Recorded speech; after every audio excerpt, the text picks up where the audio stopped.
Welcome to Elevate Alpha. There's a version of you living rent-free in your head, and it's ruining your life. It's the one that tells you to start tomorrow, to play it safe, to just relax when you know you should be moving. Here's the brutal truth. If you don't kill that version of you, it will bury your dreams alive. I want you to meet Jake. At 25, Jake was on fire, big dreams, wild ideas, unstoppable energy. He swore he'd be a millionaire by 30, but there was someone else living inside Jake too. A quieter voice that said, "Hey, you can do it later. What if you fail? Don't risk it, just stay where it's safe." Fast forward 10 years. Jake's still in the same apartment, same job, same life.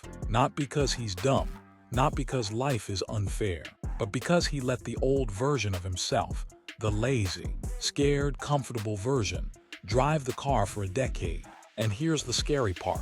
You might be doing the exact same thing. So here's my question for you.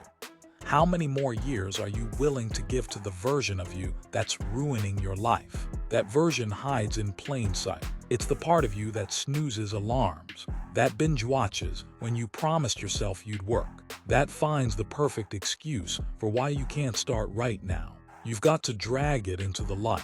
Name it the procrastinator, the self-doubter, the comfort addict. Once it has a name, you can fight it. Every time you give in, you feed it. Every "I'll do it tomorrow" is a free meal. Every comfort binge is dessert. So stop feeding it. If it says, "Stay in bed," you get up. If it says, "Don't speak," you speak. At first, it'll scream louder. But if you keep starving it, it shrinks. Here's the thing, you can't just kill the old you. You have to replace it with someone stronger. The new you keeps promises to yourself. The new you doesn't wait for motivation. You act first and let the feeling follow. Start small. Wake up 30 minutes earlier. Finish one hard task before touching your phone. Read for 10 minutes. Every small win is a nail in the coffin of your old self. Even when you think you've won, the old you will try to sneak back in, especially when you're tired, stressed, or heartbroken.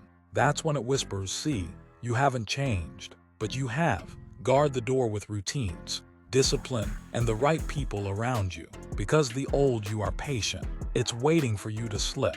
Listen, the version of you that's ruining your life isn't going to disappear on its own. You have to hunt it down, starve it, bury it, and build someone new in its place. Someone who refuses to settle, who chooses growth over comfort, and who fights for the life they want. Because if you don't, 10 years from now, you'll be staring at the same walls, wondering where the time went. This is Elevate Alpha. Kill the old you. Step into the arena and take your life back.